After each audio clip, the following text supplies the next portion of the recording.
All right, here we go. So I'm not sure we have anybody watching at the moment, but if we do, come on in. We're about 5 minutes early. This is Scott. So Hello. come say hi to Scott. He designed Questprobe. We're going to talk about these books. And we're going to talk about the games. I pulled them all out from the 80s. From my long boxes. So, and I couldn't get my old 5 3/4 inch floppies. They're down at my parents' house, but I still have them. Where are you right now? I'm in Missouri, Joplin, Missouri. Okay. Yep. And where are your parents? They're over in St. Louis. Oh. So across the state. Yep. Bit of a ways off. There's DJ. What's going on? DJ says, hi, Scott. Hello, DJ. DJ's a longtime member. No, Spider Boy goes first. Congratulations. You win a prize. You get the 5th Questprobe game. Be out any day now. It'll be out any day. It's just slightly delayed, like Last of Us Part 2. Are you still a gamer, Scott? Do you still play any? Yep. Yes, I am, and just haven't had a lot of time to game because I've been working a lot. Last I was looking at was Shroud of the Avatar. That was that's the throwback of UO Ultima Online redoing. Just downloaded latest, or not the latest, but the almost latest version of Days Ex. Oh. So, like first-person shooters. Oh, cool. And I've got another one that I'm looking at, another text-based graphic adventure game. Oh, cool. So, got a number of them I've been no doubt. I'm playing that Star Wars game that the Jedi Fallen Empire, I think it's what it's called. I got that for Christmas. The older I get, the less gaming I have in me. So I understand that. No doubt. It seems like there's so much to do and things have to. I know, but then I get on a streak of I'm gaming like every night, but then it comes in waves. Spider Boy says he's playing Mortal Kombat 4. I don't know if that's the new one or an old one. Oh, yep. DJ's been playing Fallen Order all day. Well, there you go. I am kind of stuck. So we got about 2 minutes till 7 o'clock. Then we'll start with the official start. But we got 6 people watching at the moment. Oh, Spider Boy says it's an old one. Okay. So we're going to talk about older games in this episode. So how many years ago did Questprobe come out? That was 84. Oh, Spider-Man was 84. Yeah. But Questprobe. Hulk was 84 too, wasn't it? Oh, boy, now I honestly don't remember. I thought it was the year earlier. Yeah, here, it tied into the comics, so if I look at the date when this was printed. That would help. Yeah. I'd have to pull up the Yes, January 85 is when this comic, well, the cover date was on it. So, yeah. And look at you have a competing video game on the back cover. Okay. Montezuma's Revenge on the Atari. It was. On the back cover of the first one on the Hulk. Yeah. Take a look what's there. Oh, let's take a look. I did not look at it last night. Let's see.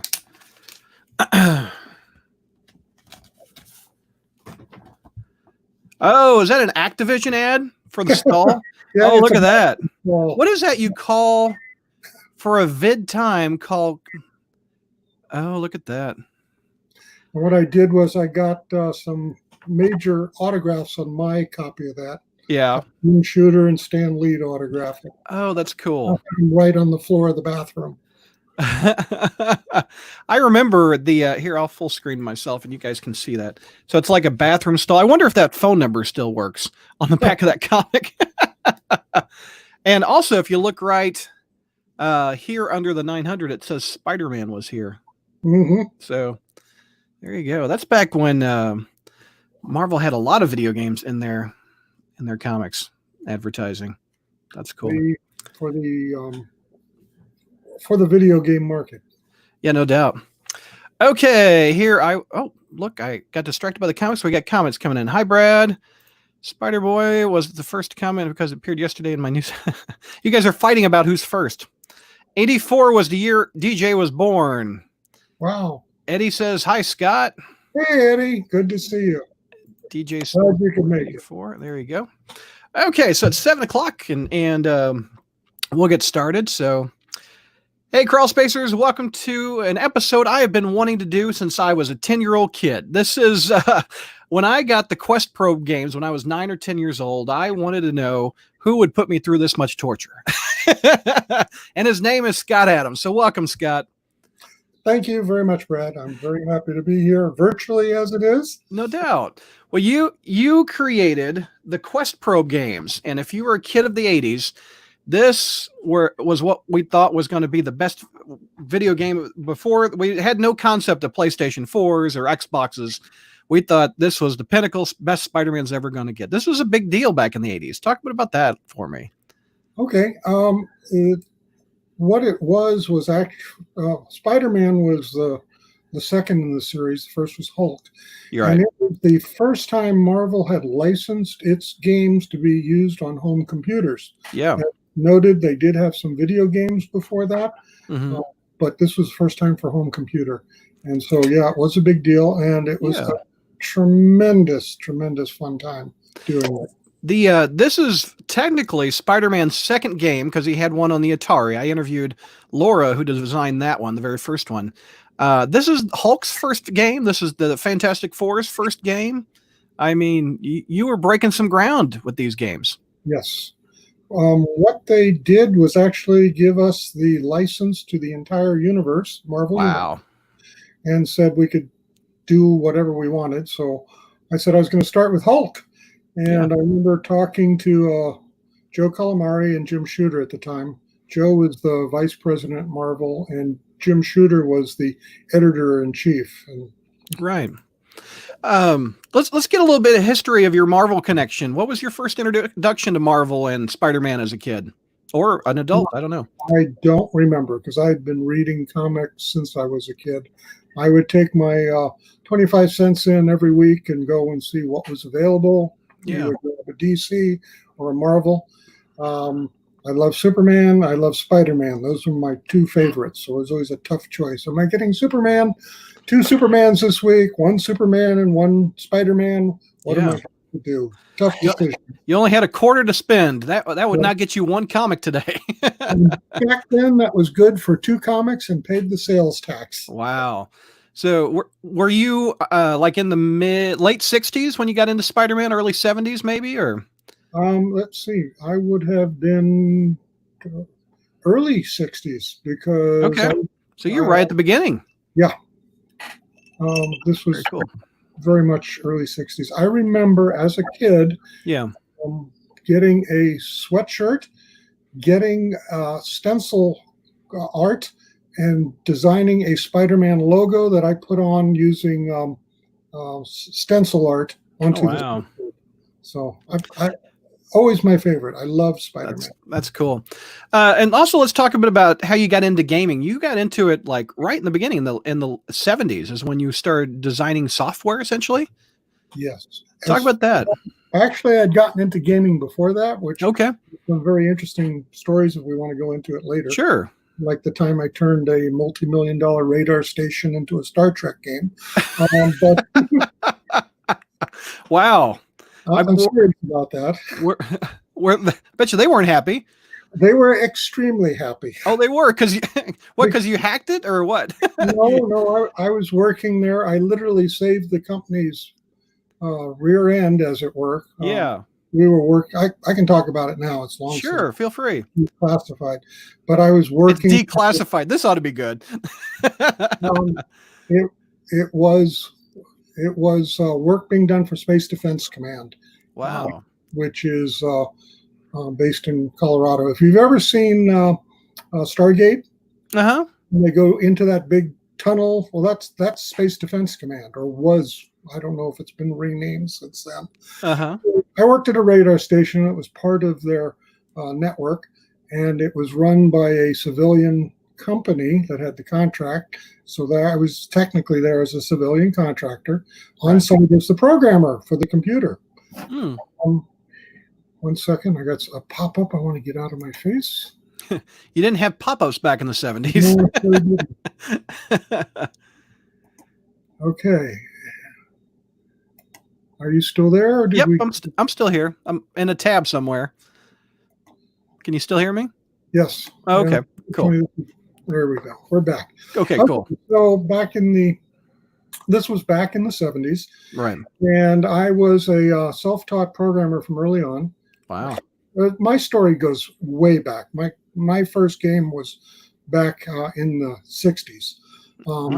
But so this is sort of mid-career. Oh, yeah. You're a decade in or more. At this radar station, which was on Antigua Island out in the Caribbean, we would track things and we would do things with the information we tracked. And I'm not going to go into what that was. But there was a contract on the line for this civilian company and the SDC where they were trying to get this radar station online with a bigger contract. And they were trying to use software that they had pulled up from another site further down range. And I happened to be very experienced with it. And I was able to make the software do things it wasn't supposed to do, which saved the day for the company. Nice. They got the contract. And all I asked was, do you mind if I use the computer after hours since we're not running 24/7 yet? Yeah. Yeah, do whatever you want. So I literally put a Star Trek game. At the time, there was one that was going around that was being traded by the IT department that let me play Star Trek on the teletype. And, was it a text-based game? Sort of. It was a text playing field. It was turn-based. Okay. So you would see things. So what I did was I looked at this radar station. I said, I've got this incredible, great tracking scope over here that the radar guys use. It's connected to the computer. I bet you I can hook it up. And I literally did. I made a real-time Star Trek game out of this multi-million-dollar. Wow. This was a mainframe computer of the time, Sigma 7, I think it was. This is a multi-million-dollar computer, probably. Yep. And I had it playing Star Trek. Well, why not? Well, fast forward to your first game was Adventure. You're talking about my first commercial game. First commercial game. That was the one that predated the Questprobe, right? Right, and that wasn't even the first commercial one. I had done some other little things that didn't hit off. Adventure Land, is that what it's called? Yes, Adventure Land. Like on your shirt. That was the big hit, right? Number one. That was the number one big hit. Yeah. That started everything. It started the company, Adventure International. Mm-hmm. At the time. Basically started in a spare bedroom, which then became a spare.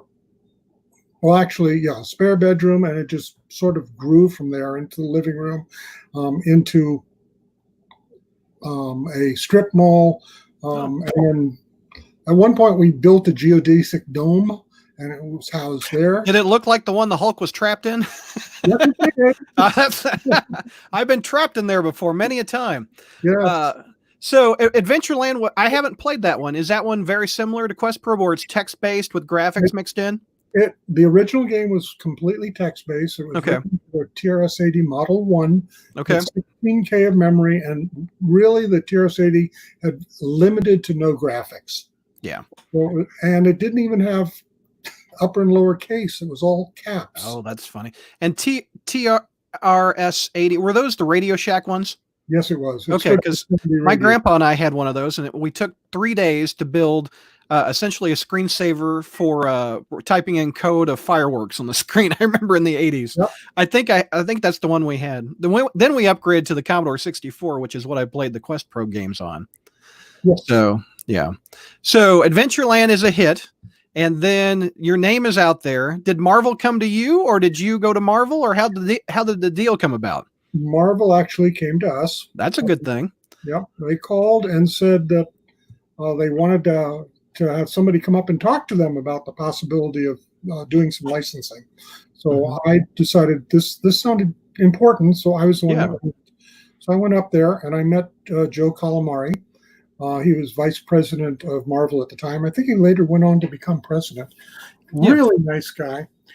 He showed me his toy closet. He said, I've been trying to get Marvel stuff licensed out into the industry.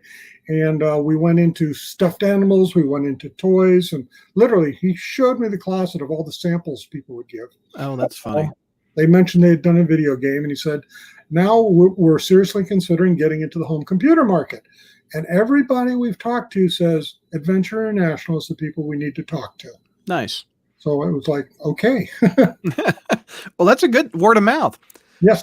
So the discussions happened with Joe, and I read, and I don't know where I read it, but John Byrne helped design the idea. Is that right? Talk about what Byrne did. He was.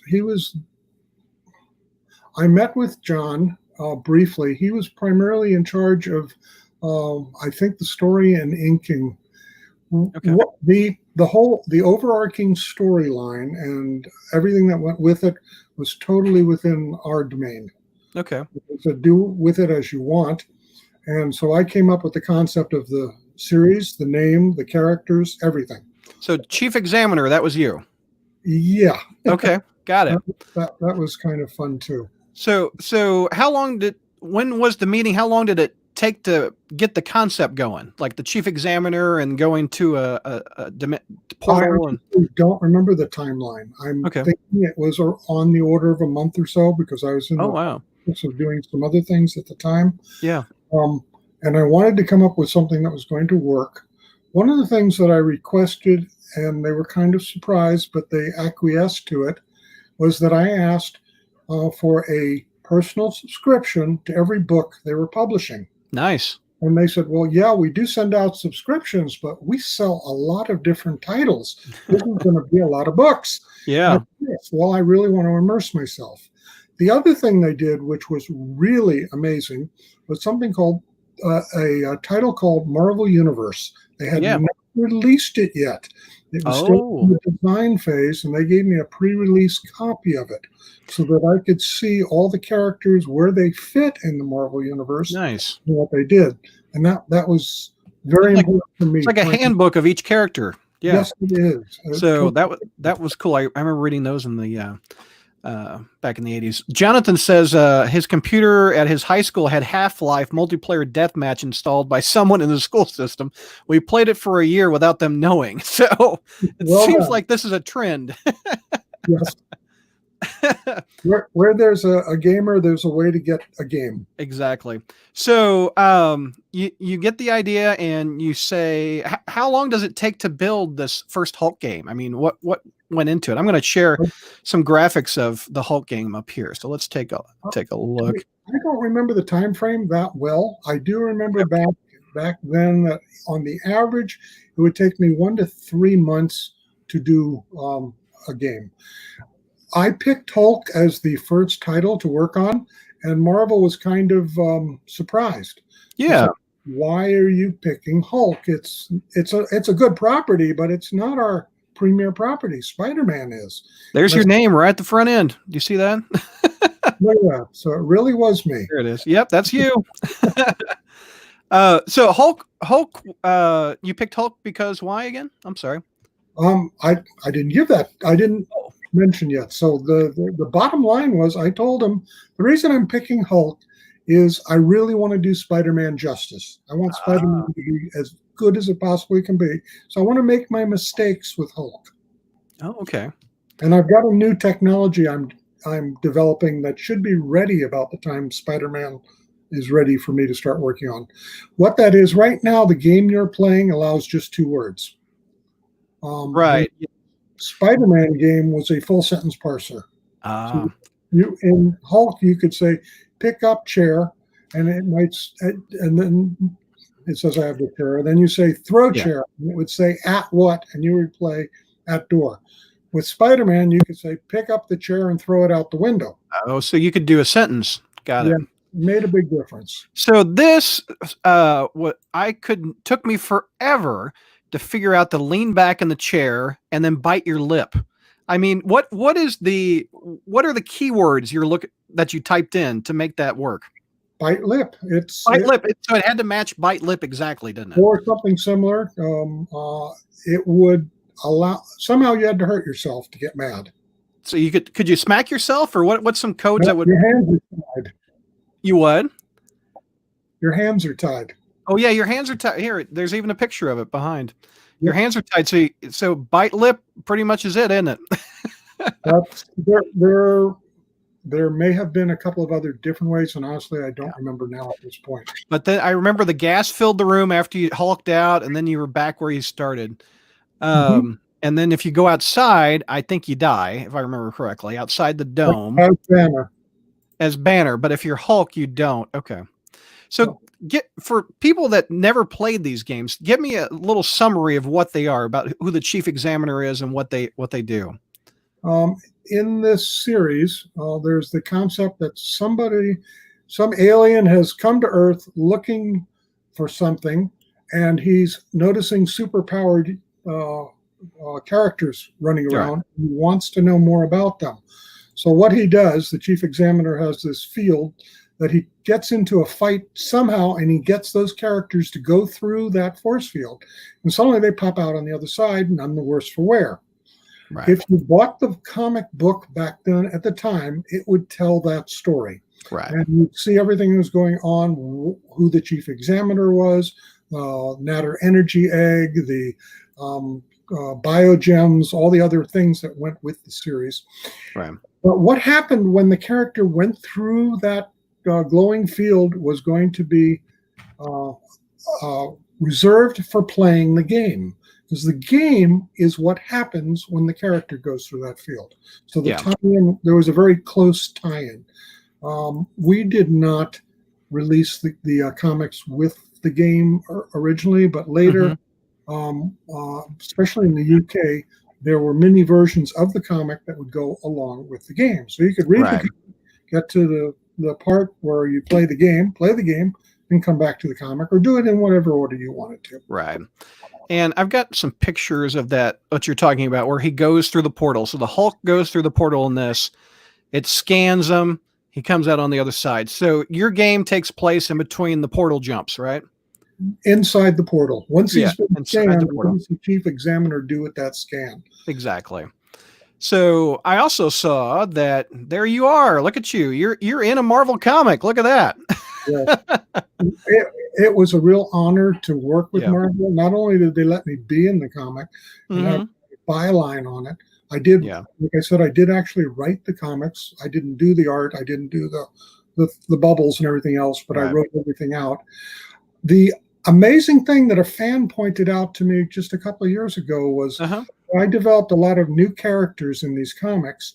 And of all the computer games that Marvel has ever done tie-ins for, only the ones that we did back then that I had designed actually became canon, and they're part of Marvel's history. Yeah, the Chief Examiner went on to the Quasar series. Yes, he did. And and I was going to talk about this later, but we can talk about it now. I guess the goal of because this was originally going to be 12 games and 12 books. And in that Quasar, the Chief Examiner merged all 12 heroes he scanned and became a big guy and fought the Black Fleet. Is that what it was called? Yeah. The Black Fleet. So he essentially became like a giant transformer. He got 12 different heroes and became one big one. Yep. So was that your original goal when you started to make all the 12 heroes combine? Yeah. The concept was that at the end of each game, you would get a secret code that when you played the final game, you had to have those codes to prove you had played the originals. Okay. So that you could again get in and then play the finale. That actually, Jeff has that question. He says he read that there were passwords that you would get after you won each game. And it said that in the 12th game, you would need to enter all the passwords for a special surprise. What would that surprise have been? Do you know? Basically being allowed to have something or do something in the game. It was not planned out. Okay. I was doing this pretty organically. Right. And it was evolving and changing as I was writing the story. So I just had a future concept, knowing I was going to use it. I hadn't come up with what it was going to be yet. Have you thought about years later what it might have been? Honestly, once again, it would have been organic, something that I would have come up with. Looking back, I realized God was giving me inspiration on a lot of things, and I just don't know where they were coming from, but I'm sure glad I got to go along for the ride. Jeff also wants to know about the Chief Examiner. What was underneath that helmet? You're looking at it. It was going to be you. There is actually a picture of the chief examiner in the game, and if I saw it. You mean without the helmet or with the helmet? Without the helmet. Was that in the Hulk? Which game was that in? The chief examiner's in all of them. Right there at the beginning of right there. There you go. There. Oh, there he is. I guess you can kind of see him. Is that what you were talking about? Yeah. Okay. There you go. That's what he looks like. I guess that would be you. Mm-hmm. I'm interviewing the chief examiner right now. So in the comics, he was very Mysterio-like. He looked a lot like Mysterio. In fact, in the second issue, you kind of talk about that a little bit. Talk about why he looks so similar to Mysterio. I don't know. That was just, it wasn't like a deliberate plan. It just sort of occurred that way. There should be some pictures there. Here, I got him. There he is. That's the cover where you can see how they look very similar. Somewhere you should have experience with the pictures in. Maybe it's in the book. The chief examiner with the goggles. Is it in this second issue here? Should be in Spider-Man. In the Spider-Man, okay. I don't have the books in front of me right now, so I really can't look it up. But there is his eyes are covered. It's not as much an overall. Actually, if you go take a look on my Facebook page where I announce the event, I put a picture, and it might have that picture in the background behind me. Okay, I will put it up here so you can see it. Okay, so you want me to go to photos? I'm not sure where you're at right now. There's your photos. Yep, there was a Spider-Man one. Check you out there. Yep. That's a suit, my man. Yes, and that hair was real. That what? That was my hair. Oh, I have follicle envy. And look like you're got hugging Hulk and Spider-Man there at your desk. Yep. That looks awesome. And there was a big marketing push for this. This is probably in one of the computer games magazines. This one was kind of fun, and this one Marvel ran with ads where all their characters are reading about Adventure International. They're reading about Scott Adams, so it was kind of a turnabout. The title at the top, I think, was Scott Adams, the superhero's hero. Oh, the superheroes. There you go. That's nice. And once again, this is being run by Marvel. They put that out together. There also is a picture, if I have it. Where was I? Is it back? Oh, it was something about. It's in one of my tabs. Anyway, it was a big ad that said the Hulk is going soft. I thought that was cool. Yeah. As in software. Yeah.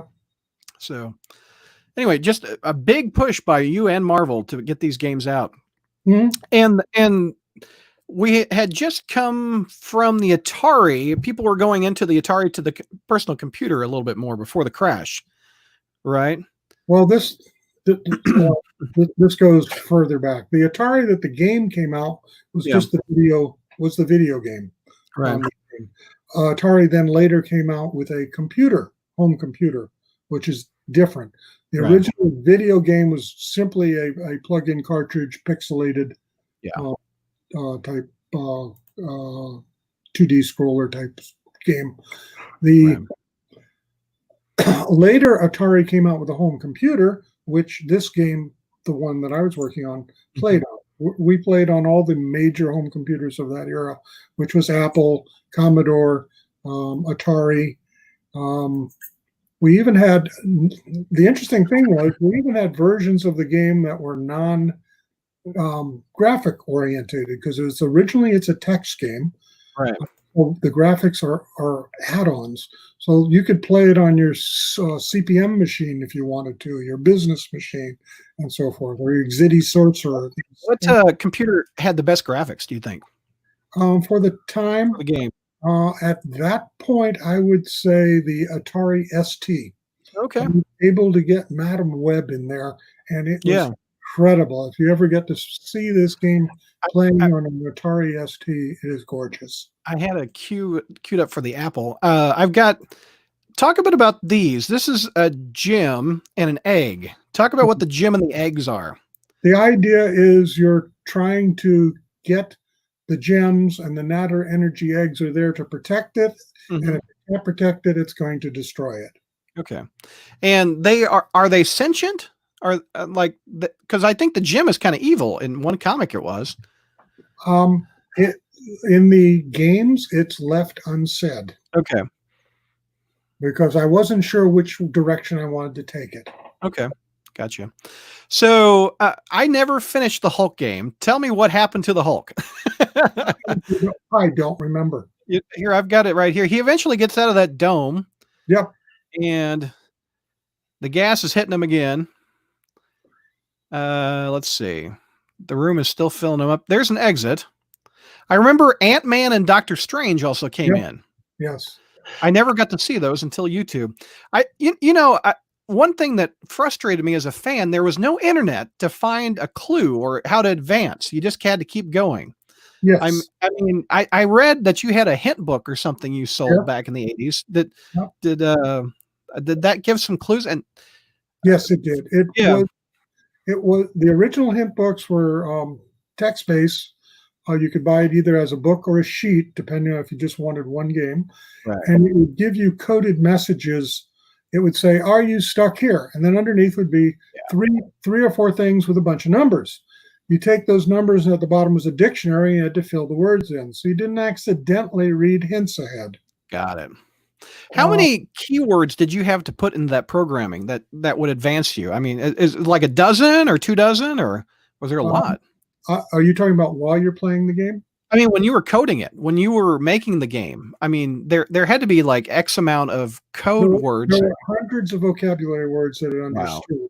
And then it has a system internally that knows how to handle it.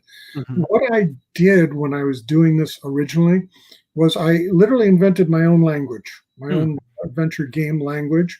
Then I wrote a interpreter compiler that would compile it, first a compiler that would compile it down to a middle range binary file, then an interpreter that would understand it. And then I was able to take that interpreter and move it around all the different machines. If I wanted it on Commodore or on Atari, whatever, I just changed it, or go over to IBM with a totally different processor, rewrite it to IBM, and now I've got the games running there. I have to admit, when I was frustrated, I put some 4-letter words in here. and I always got Hulk doesn't understand how to do blank, or Hulk doesn't understand how to do this. I guess you couldn't put that in at a kid's game to make it advance or something. No. You also in the back of the comics, you put your address in here. So did you get some cool letters from kids talking about how they were stuck or whatever? Or what did you hear from them?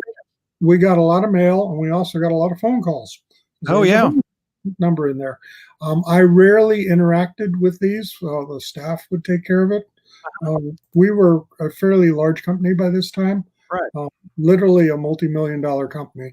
Wow. And so we had quite a few people working there. Right. They would bring me forward interesting things that happen and share them. This wasn't Spider-Man, but this one was one that stuck in my mind, and it was in Adventureland. Uh-huh. In that game, there is a bear on a ledge that you have to get past. Okay. And the key to getting past the bear is to scream at it or yell at it. That would work. You scare it off. Well, the game at the time, to save memory space, and Adventureland was the very first one I wrote, would only look at the first 3 letters of a word. So Hmm. after it got the first three letters, it assumed it knew what you were saying. Okay. So the letter we got from somebody was they've been trying to get past the bear for a very, very long time, and they're getting nowhere. And finally, they typed in "screw bear." And it was, bear is so startled it falls off the ledge. Well, there you go. SCR will get you a forward. There you go. So, So the Hulk one was it a big success? Did it reach all your expectations? it did well, and Okay. I knew I could do better. Once Yeah. again, two-word, excuse me, the two-word phrases were limiting. Yeah. The storyline was a little contrived, and the graphics were static. Okay. So moving into Spider-Man, I There decided you to go. change There's Spider-Man right here. I've got this YouTube video has the Apple II. Did you like the graphics on the Apple II? I know the DOS one looks not as good as this. No, the DOS used CGA Yeah. graphics, which was horrible. Yeah. Yeah, Apple had very nice graphics. Yeah. So I assume this was inside the Daily Bugle, right? The comic talks about the Daily Bugle. I thought this was the Bugle. I don't know if it's no, yes, it was. okay. Yes. So in this one, we've got Dr. Octopus, the Lizard, the Chief Examiner, Madam Web, and the Ringmaster of all heroes. Why the Ringmaster? He's never been in a Spider-Man game before. And Sandman and a number of others. Yeah. I was just basically pulling out ones that I thought would be an interesting nemesis for Spider-Man. Yeah. He's on the ceiling on this screen. You could flip it and he could be on the ceiling because he's crawling walls. Yes. I thought that was cool. You see his hands here. Talk about what it was like to draw or not animate these. I guess what is this? What is this called? Animation? Yeah. No, these are still pictures. If you go to where he opens the elevator door, that was animation. You'll Okay. actually see him pull the doors apart. Oh, yep, I saw it. Let me rewind it. Here he comes. There he goes. He opens up the doors like that. Yeah, that's cool. What we did was we did the art in-house internally, and then Marvel had the final say on it. So we would run the art of the game by them, and they would approve or recommend changes. Right. I noticed J. Jonah Jameson up on the wall here, it looks like. So you must be in Jameson's office. So no one puts a picture up of him. You were talking about that Madam Web. That looks pretty. That one probably took forever to do. If you ran this on the ST, you'd see her spider web glowing and pulsing and doing all sorts of brilliant. Wow. Yeah. She was a really wonderful character to be able to add to this game. No doubt. Because of her. Basically, she was friendly, and she could then be used as a hint machine if you properly queried her. Right.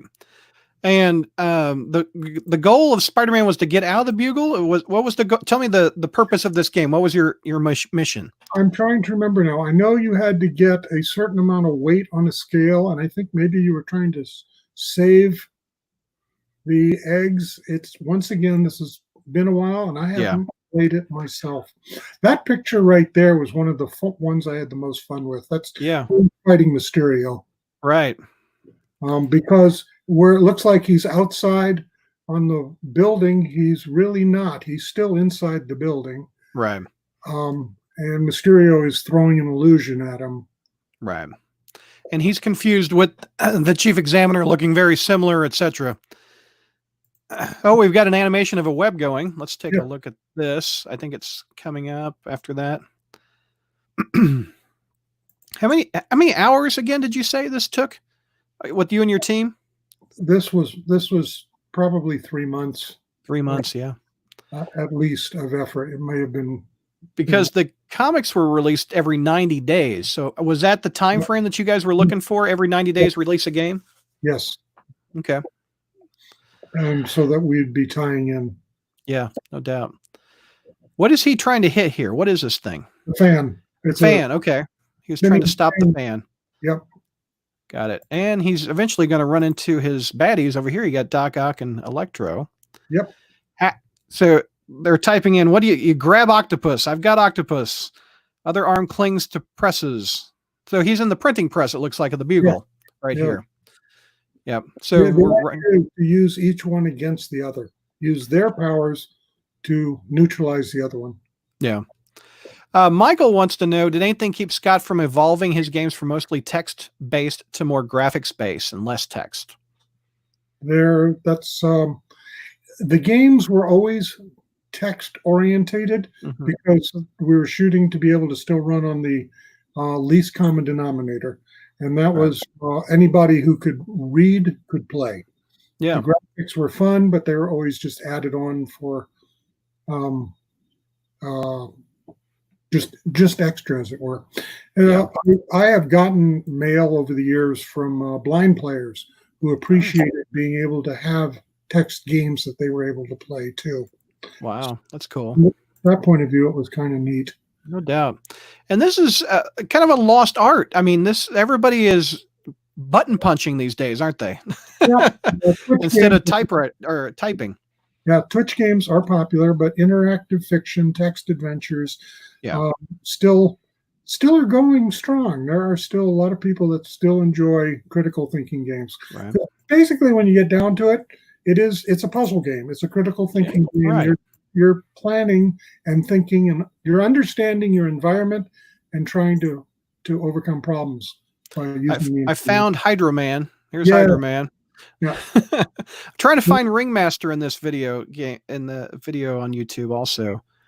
I think he was in Fantastic Four. I'm not sure that he was in here, but I did see that at the beginning. It said he was. So yeah, we don't. Let's see. I do know he's in Fantastic Four. I saw the screen last night when I was researching. Yeah. But is this your favorite of the three you put out, the Spider-Man one? Each one was my favorite when I did it. It's like your children, isn't it? Yeah. What did you like about this one? You said the full sentences is better than Hulk. Yeah, the full sentences were extremely handy. The ability to have so many different characters in here that you got to interact with, all the different villains and different ways to have to think your way through them. I love the Mysterio puzzle. I had a lot of fun with that one. Right. I think that was kind of unique. Right. So these were all highlights of it, and plus being able to do a little bit of animation when doing the graphics was kind of fun too. Right. So I was writing a Spider-Man game. Come on, what's not to love? Exactly. There's a nice picture of Jay Jonah right there. Well said. Anything you wanted to put in this that you couldn't, or you were limited by space, I imagine. Data space. I do not remember coming away with any qualms about what was in it. I think it was just right the way it was. No doubt. We got Adam says yes, Ringmaster was in this. Borovok wants to know, what are some recent popular text-based games that you like? Oh,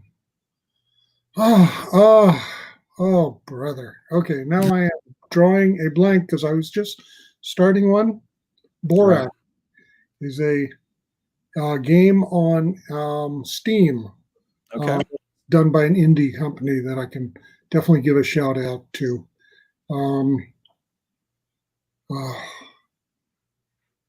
One game I always wondered if it was real or not. In the movie The Big with Tom Hanks, was that a real text-based game, or was that made for the movie? Oh, which movie? Big with Tom Hanks. Big. Yeah. I'm trying to remember what he was playing. It may have been a cross of Zork and something else, right? And I am not sure. I know in Big Bang Theory they did an episode with Sheldon playing a text game, and he made a comment that really stuck in my mind, and I thought, wow, that really explains it. He said, I'm playing this game, and it's running on the most extreme, expensive graphics processor that has ever been invented, the human mind. Wow. And that's basically it, because when you're playing a text game, you're providing the graphics. Right. DJ wants to know, was there you mentioned earlier that Marvel gave final approval on their art. Was there a piece you had to rework multiple times that they didn't like?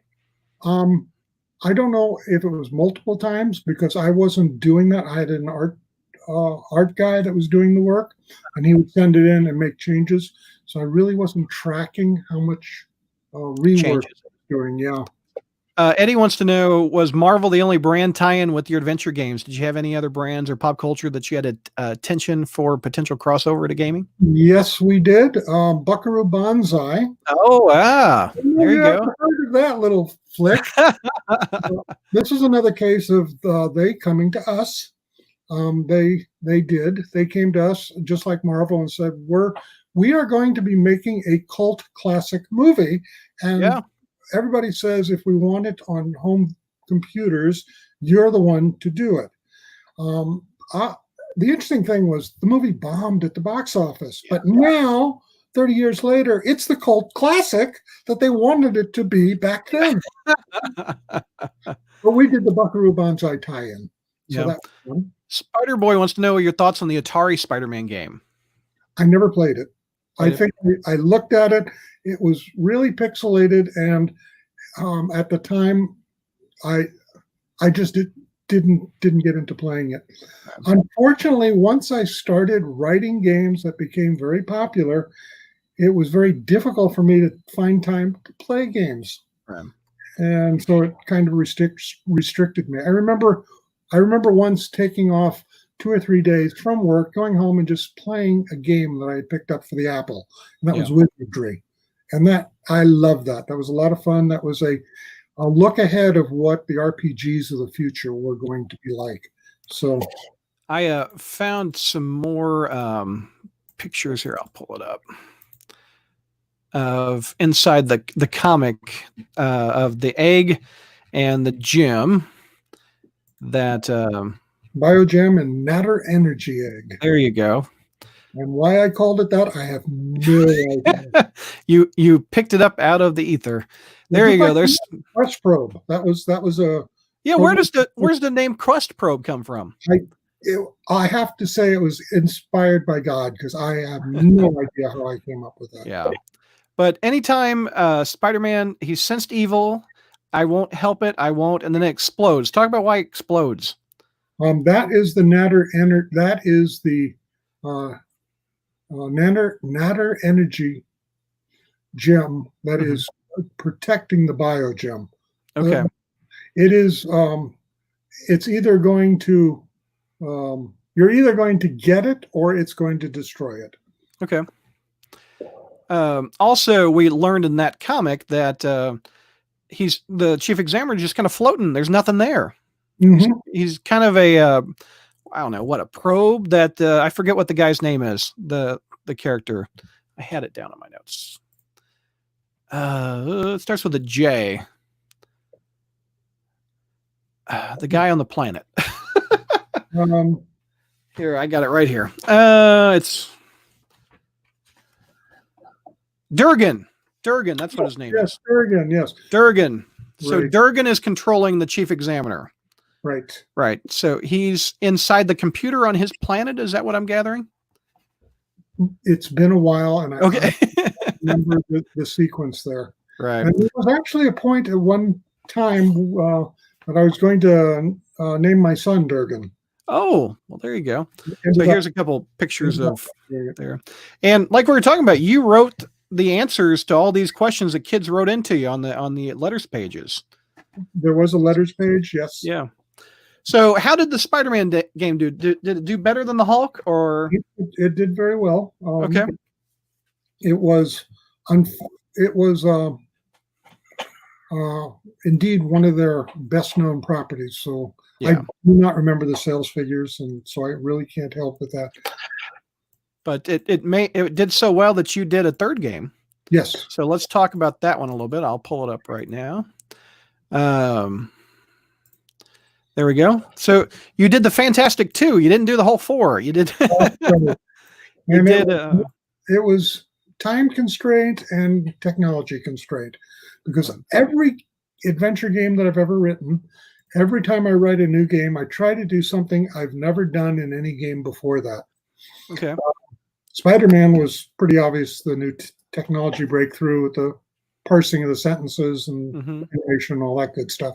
But going into Fantastic Four, what I did was, this was the first time to have 2 characters that you were controlling to complete the adventure. Right. You had Okay. back and forth, and it was your choice which one you were controlling when, and you had to get them both working together to solve the game. So this one I never played because I never could find it. But you could switch between the Thing and the Human Torch, right? But there they are. I wonder how you switch to them? Do you just say go Thing or something, or I don't remember. Well, maybe as simple as switch. Switch. Okay. I don't remember now. So what was the mission of this one? Talk about the mission of this game. Remember, you're trying to rescue Hulk's the Thing's girlfriend. Oh, okay, got it. Alicia. Alicia, thank you. Yeah. Yeah. And I think it's Ringmaster that has her. Mm-hmm. Yeah, if I could start with a tar pit. Uh-huh. With being trapped and the characters having to split up, and it goes from there.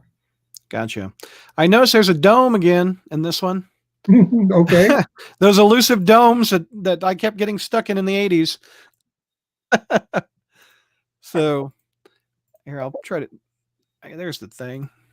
Talk about this one. Oh, that looks like the Blob. It is. Yeah, and then the Doom, is that Doom's castle? Uh-huh. I think. Oh, here comes the Ring. Yep. We must be close to the Ringmaster. If I can find him. This solution, you had to shoot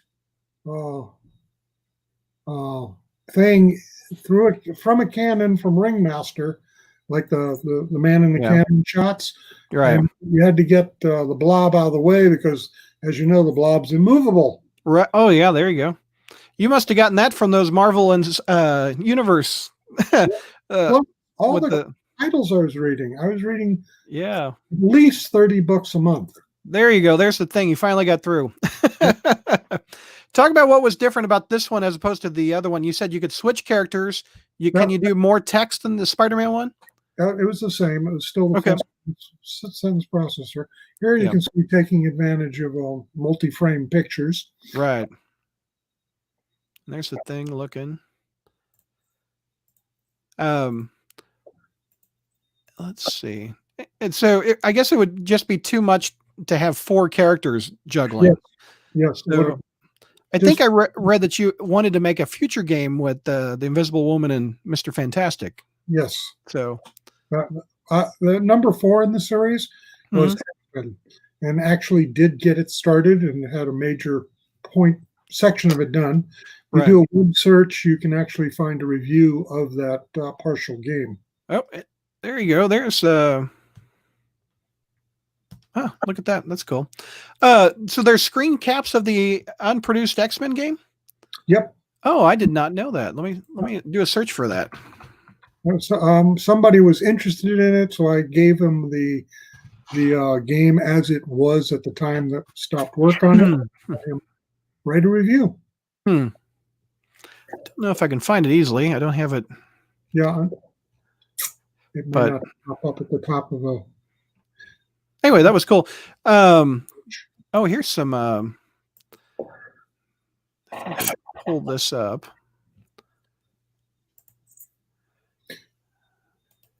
Copy image address.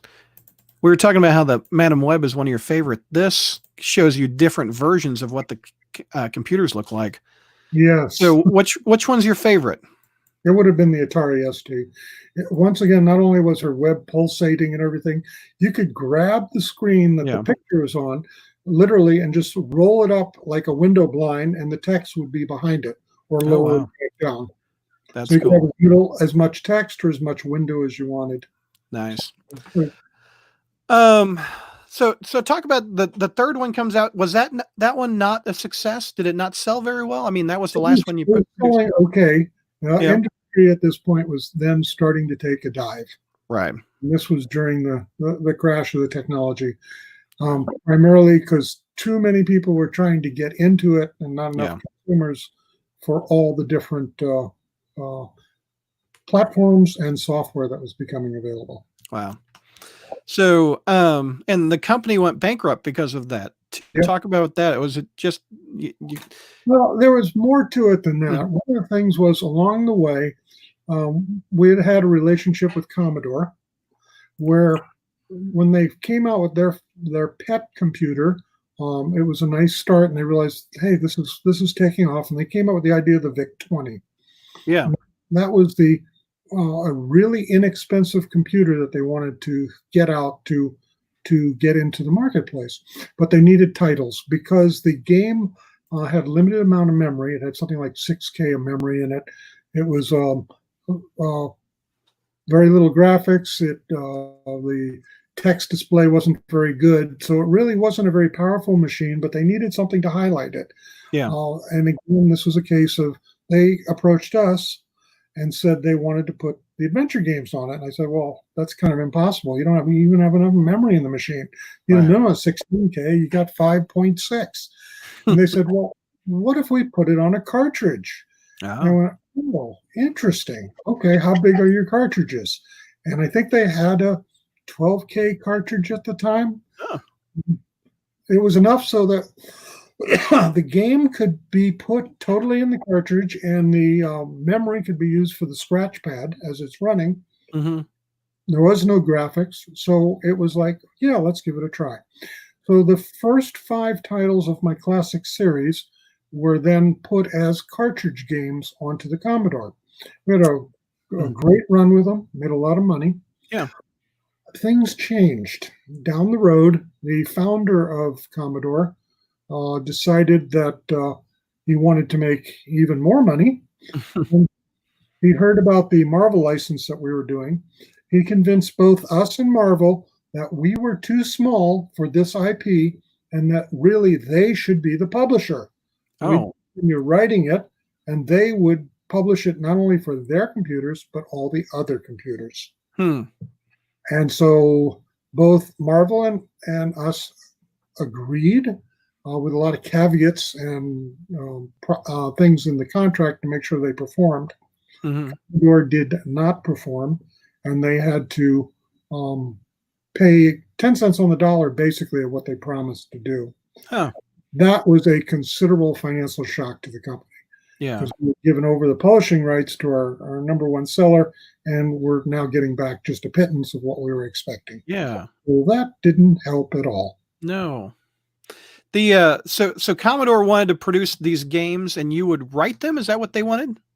Right. We would continue creating them, but they would have the rights to do all the publications. Oh, I see. In other words, this pre-internet time, if you wanted a game, you had to physically buy the disc or the tape. Couldn't download. So the fourth game, which I'm assuming, and they released it as a comic years later, it was going to be X-Men, right? Yes. Okay.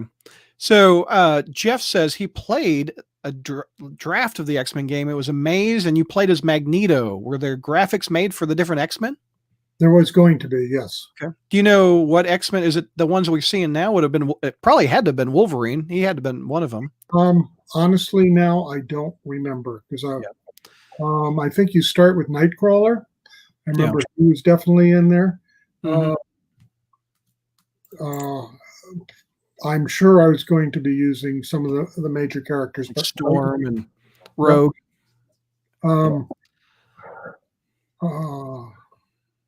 I am sorry, drawing a blank. Okay. Jeff wants to know the other characters too. It's almost a sure thing Wolverine would have been in there. So, yeah. Do you know what the mission of this one was? What you had to get through this maze, and then basically the plan was as you drew the maze out and solved it, it was going to be spelling something. And the solution was you had to type in what it was that you just went through to prove that you've actually played it and mapped it out. Right. So it had a phrase that it was doing. So and the other unique thing about this game was you were controlling only one character, but your one character had a team.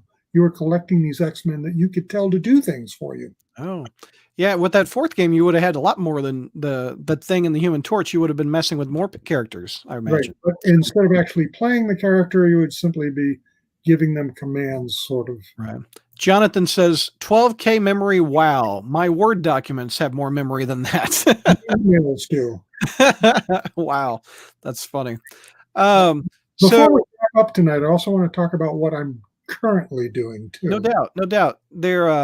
Michael actually wants to know, what are you doing these days? There's a perfect segue. So let's talk about what you're up to these days.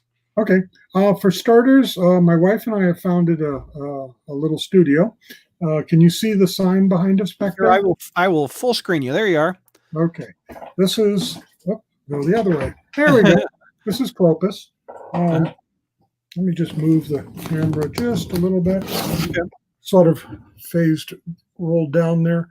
We've done one title that's already out there. It's called Escape the Humor, and it's based on the Redwall series of books. Some people know Redwall intimately, and others have never heard of it. New York Times bestseller list for young adult books. They had Harry Potter up at number 1 and Lord of the Rings at number 3, and at number 2 is Redwall, which is odd because why haven't a lot of people heard of it? The main thing is it hasn't been a major motion picture yet, anyway. And so it didn't have the big tie-in. To the middle school and high school reading crowd back in the 90s, it was a very popular series. So anyway, we did a game called Escape the Gloomer. It's currently out. It's on all major platforms. It is a graphics and text adventure game. It actually has a mode where you can play it. You don't need the graphics to actually play it. Right. It's on both desktop, Mac, PC, Android, iOS. Excuse me, bunch of. Scott says he played the new Adventureland. He said it was an excellent game. Hey, Scott, nice to see you. So that's awesome. Where can people get this new game that you're working on? Right now, it's only in early access because we haven't finished it. We're having our fans help us finish it. Okay. And that is available only as a PC release, and right now it's only available on Steam. Okay. And it's the XL. It's based on the original Adventureland game, fully enclosed within the XL game. And the XL has a double entendre meaning to it. XL for extra large, because the game is extra large. There's a whole XL section now to the game. It's probably bigger than 12K, isn't it? A lot bigger. I think the text is bigger than 12K. Yeah, that's funny. The messages. And the XL stands for one other thing, Roman numerals, 40th anniversary. It's the 40th anniversary of the original Adventureland. Wow. Came out in 1980, huh? 1978. Oh, 78. Okay. Awesome. That's so cool.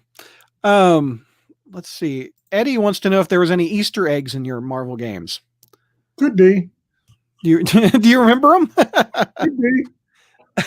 Well, we just learned one tonight that you are the chief examiner. That's the outline of your head. Yeah. Yeah. Not only that, there's a section. I think it's Durgan that you see with the glasses and the hair. Yeah. And basically, he is the chief examiner, and he was based on me. What happened with that was Marvel came back and says, "How do you want us to draw a Durgan?" And I said, "Well, could you make him look like me?" And they went, "Send us a picture." I don't know about that. So send a picture. I can find a picture of Durgan. Hold on a second. Okay. Where is he? Okay, here we go. Oh, no. Let me put it in this tab. Let me get rid of that X-Men picture. If it will blow up. I think the Hulk issue has a bigger tight shot of Durgan. Let me take a look there. Okay, let's see. Does that look like you? There we go, yeah. And basically they said, when I sent them the picture, the Marvel wrote back and said, "Well, we gave it to our artists, and they said, yeah, you look evil enough. We can use it." Well, I always thought that the giant head looked like the Mysterio fishbowl. Maybe I always thought Durgan was underneath the chief examiner's thing. He was remote controlling. Right. There really wasn't anything underneath as Spider-Man saw. Borvac says Escape the Gloomer is on Xbox One and PS4 as well. I don't think so. That would be the Scout. Redwall. There's a Redwall game also by Soma. They're our publisher. They own the IP from Random House Penguin, and we did the work for them. And that would be their series called The Scout, which is excellent and a lot of fun. So that's probably what he's referring to. If you enjoyed playing The Scout, Borvak, take a look at Escape the Gloomer. Once again, though, you'll have to play on a different platform. If you've got an Android or iOS phone, you can play it on that, or you can do it on Steam on PC or Mac. Jeff wants to know what the maze would have spelled in X-Men because he'd never heard that story before.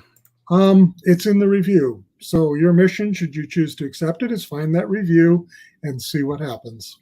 Here you go.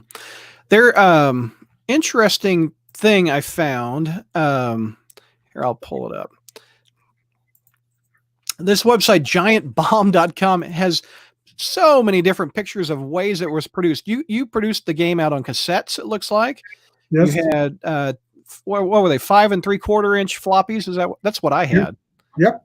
And you released it on IBM, the Atari, and this one also has. You had 3 1/4 discs too. Yep.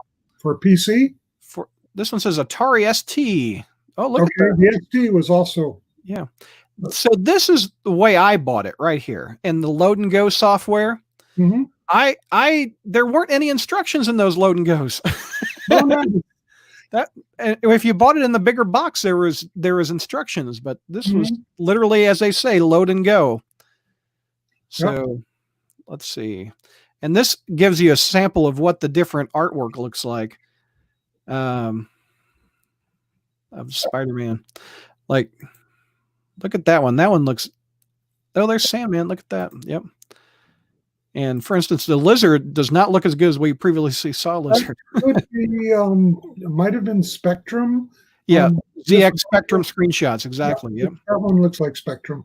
Yeah. And that's a UK computer that was very popular for its time. And it got computer into the hands of people that would not have been able to otherwise afford one. It was a very inexpensive for its time machine with great capabilities. And still a big fandom for it. People are still writing new stuff for this Becky. So you've had 30 years to think on it. Who else would have been Marvel characters you would have liked to use for all 12 parts? Oh, probably Doctor Strange. He would definitely have gotten some good love there. Yeah, a lot of possibilities. Finish off Fantastic Four, though I might have done them each individually. I don't know, just because their powers would lend themselves to something fairly unique. Yeah. And I was reading, someone suggested Daredevil would have been a cool version. That would have been very text. Yes, it would have, especially with his enhanced senses and being blind. Yeah. Just that would have been an awesome possibility, and it probably would have happened too. Trying to think what other characters in the mid 80s were popular. You got Iron Man. You could have done Iron Man. Oh yes, how did I forget Iron Man? Iron Man, very technical. Yeah, he was next to Spider-Man. He was my number 2 crush as a character. That's who I wanted to be. I was either Spider-Man or I was Iron Man.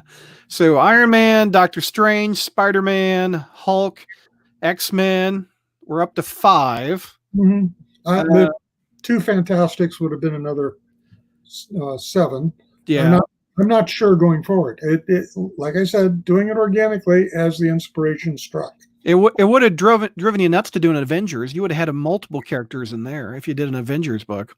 Yeah, that would have been. It would have been a possibility back then. I'm trying to remember if Avengers were as big. Thor was. Yeah, you could have split it up and done Thor and Captain America, and Iron Man. That could have got you some. I probably would have done with Cap and Iron Man and possibly Thor. Yeah. That would be my best guess. That's cool. So do you look back at these games very fondly? Is this some of your favorite stuff? I mean, we're still talking about it. I feel so blessed and honored that God allowed me to do this. Yeah. How many people can say they got to write their favorite character for Marvel? Yeah. And then not only get to do it, but I was the first one to do it, and it was well received, and I'm proud of it. It was a good work. God used me to make a game that brought a lot of people a lot of joy. Yeah. And I really love that part. I'm still getting mail. It's crazy. 30 And by the way, years anybody later. listening to this, I enjoy talking, not necessarily talking, but exchanging emails and stuff with folks that enjoy my classic games.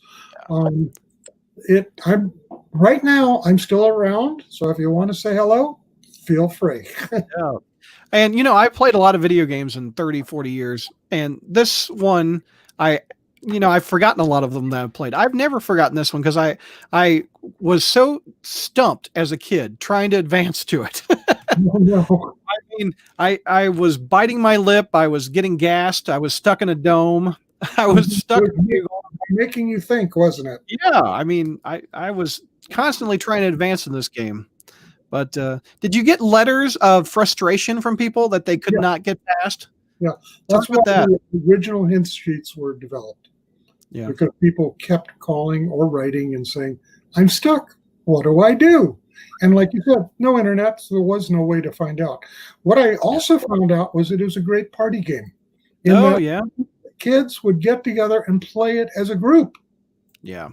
Because then they'd feed off each other's imagination on things to try and things to do. Right. Because of that, we recommend if people are playing Escape the Gloom or Adventureland XL, play it in a group, play it with a child, play it with a friend, play it together. And we were talking about the different looks of it, and I think you said this is your least favorite, so I can pull it up.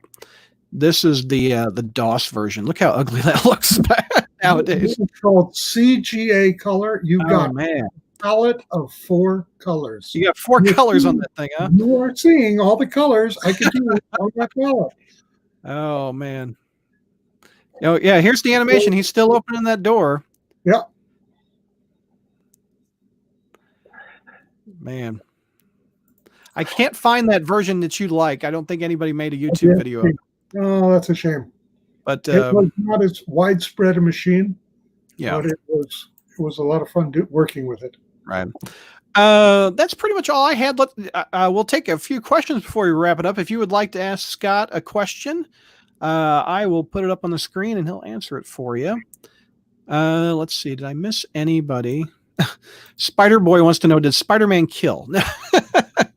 I think if you typed it in, he didn't. But my games primarily were nonviolent in that you weren't going around killing things, trying to find solutions without killing. So no, not in my games.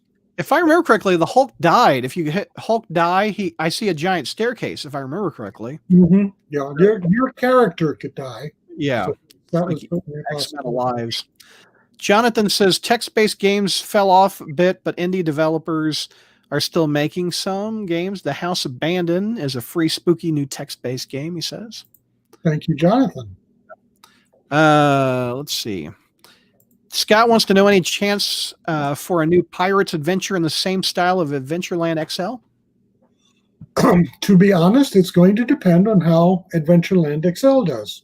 Okay. So we've spent now almost a year doing this. It's been a true labor of love, but we want to see how well it's received and how well the market does. That's the prime key. God has been very good to us as a company. We truly feel blessed, even this time of pandemic. We have a patron account. We have a number of very loyal Patreons that have been helping support us so we can continue the effort on Adventureland XL. And for any of the Patreons that are on right now, I want to say personally, I am thanking you. We have a very small team, very dedicated team, and they've been working very hard on this. And so we appreciate that. That's cool. We're also doing some contract work for another house, a very nice company that had an idea for a game. And turns out when they came up with the idea at their board meeting, they asked around and said, does anybody know anybody in the game developer industry? Somebody raised their hand and turned out he was somebody who used to be a fan of mine that over the years became a friend. And we had contact on Facebook. So he got in touch with me. I got in touch with them. And we've been working on something very special for them now for a while. Right. Matter of fact, we just opened the beta test for that and hopefully soon that's going to start releasing. And it's not a text adventure game; it's just something totally different. But again, it's coming from Clopas, so it's going to have Clopas quality. Adam says when you try to smash something, it says Spider-Man is no vandal. I do remember that. Hulk is no vandal too. If I remember, if you try to have Hulk smash. Yes. Do you remember that part? Part of it was also because just to get the thing to fit in the game, it had to feel like a sandbox, but it had to be on rails at the same time. So it had to restrict what could be done. Otherwise, the amount of text trees would just grow exponentially. So, wants to know, do you remember the Civilization game? Yes, Sid Meier.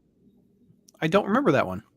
Yeah, Sid Meier went on to do many other versions of Civilization. It was a very popular franchise. It's a thinking building game. Adam says the better the graphics, the longer the load time on our Commodore 64. Yeah, I remember that. Matt wants to know, are there any other properties in particular you would like to make a game for if given the chance?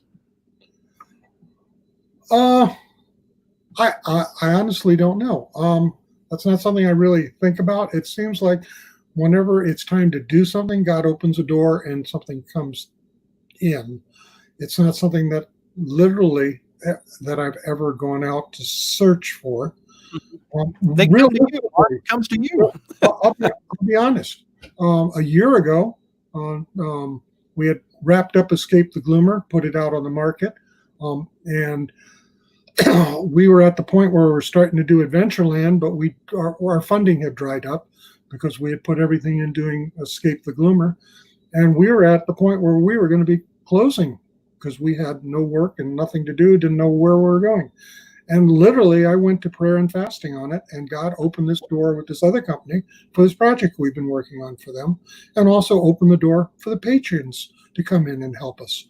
So I don't know what God has in mind for Clopas, and whether I'm even a part of it going forward, I don't know. But I do know I have a very talented team here that I greatly appreciate, and I know God's going to be using them mightily for something. So where we're going, don't know, but hang on. It's going to be a fun ride. I hope everybody joins.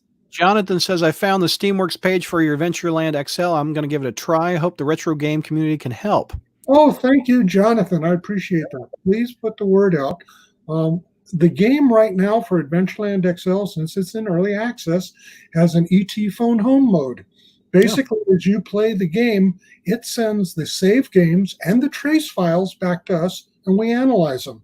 And we are really trying to polish the game, fix the game, and make the game the best it possibly can. The entire game is there from the beginning to the end of the XL, except for the finale. We're working on the finale now because we want it to be extra special. So if you can play that far into it, it's going to stop. Another thing to be aware of on Adventureland XL, we have something called S mode in the game. It starts at any time you can say, please give me a hint. And you're going to get some suggestions, just like the old hint book, except it's built into the game. The S mode system is totally in for the base game. When you get into the XL section, you're going to be more on your own because we're still building that in. There are some puzzles in the XL section I'm very proud of. I don't want to telegraph what they are, but I think you're going to have a lot of fun with them. So play the game, write us, let us know how you're doing. Adam says, I used to play a Spidey game with my dad on the Commodore 64. The loading times were insane. Sorry about that. Unfortunately, the technology of the day, it wasn't much we could do about it. But I hope it was worth the wait. Yeah, no doubt.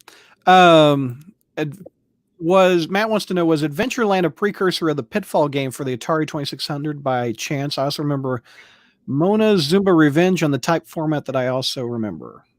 I honestly don't know. Okay. I'm going to mention something that really has blown me away.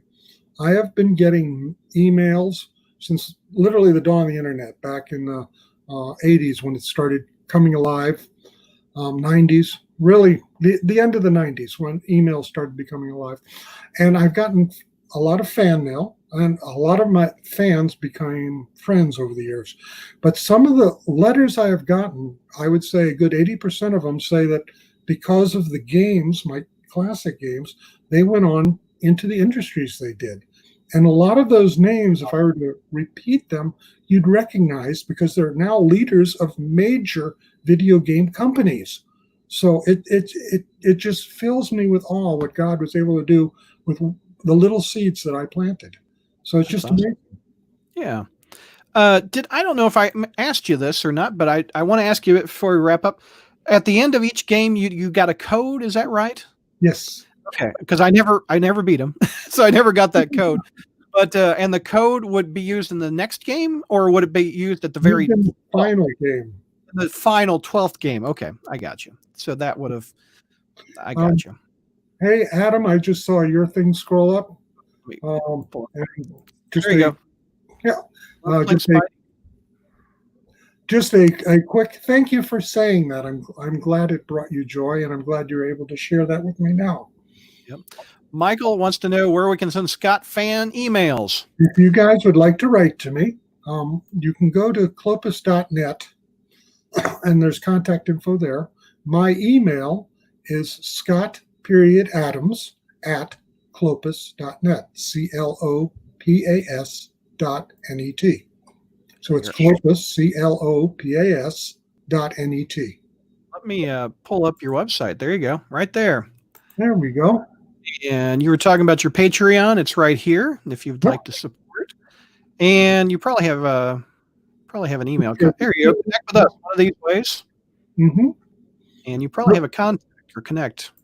Or contact. There you go. That's how you email them right there. Yep. There you go. That will reach me. Yep. That's cool.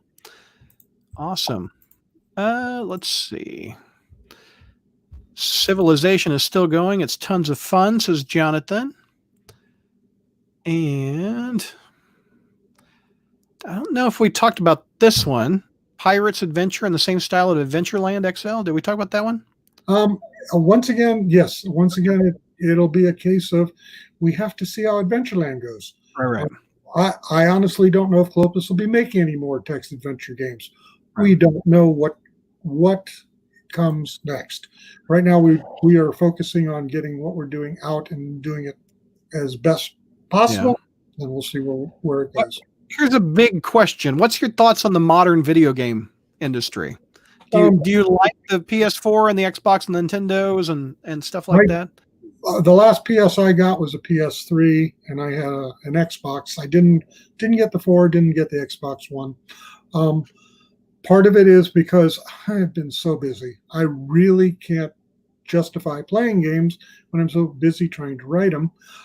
There are a lot of games I do like. I like the online games. I like the ability to play with other people, but still play solo at the same time. So if I want to be doing an adventure, it's kind of nice to be in my own little world. But if I get stuck or I need help, I can turn to somebody. So I played the original EverQuest, enjoyed that. Shroud of the Avatar, Ultima Online,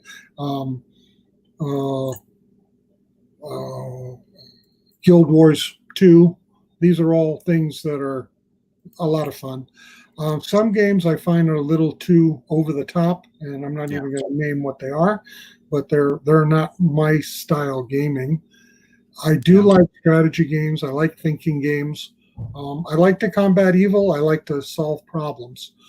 Games that present that are ones I enjoy the most. And we were just showing wouldn't it have been fun to have this kind of technology with you in the 80s? I mean, look what Spider-Man can do now. I mean, this is we've advanced so far. Isn't that this amazing? is the new PS4 Spider-Man game. Yes. I would highly recommend that play. This is worth getting a PS4 for if you want to get that.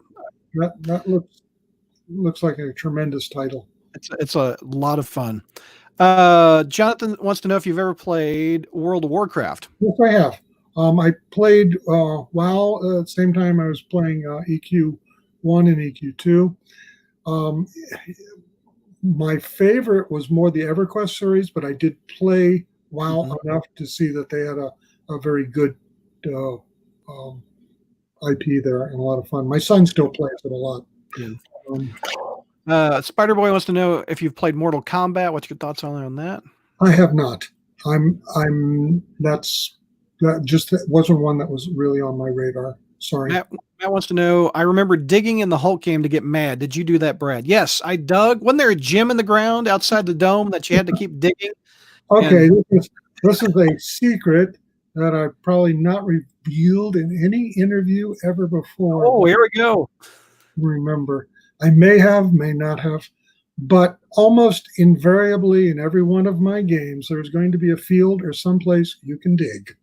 And so if you come to a bare spot of ground, get digging. There's a reason it's there. There's gold in their hills. Start digging.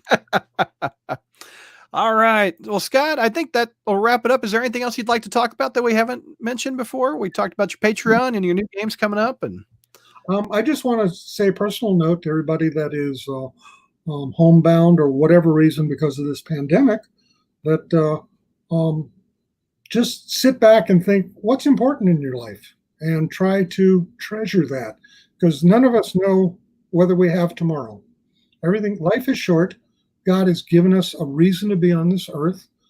Find what your passion is deep down, because whatever your passion is probably a gift from God. And if it's a gift from God, try to develop it and see where God wants you to take it. So to each and every one of you, I say God bless.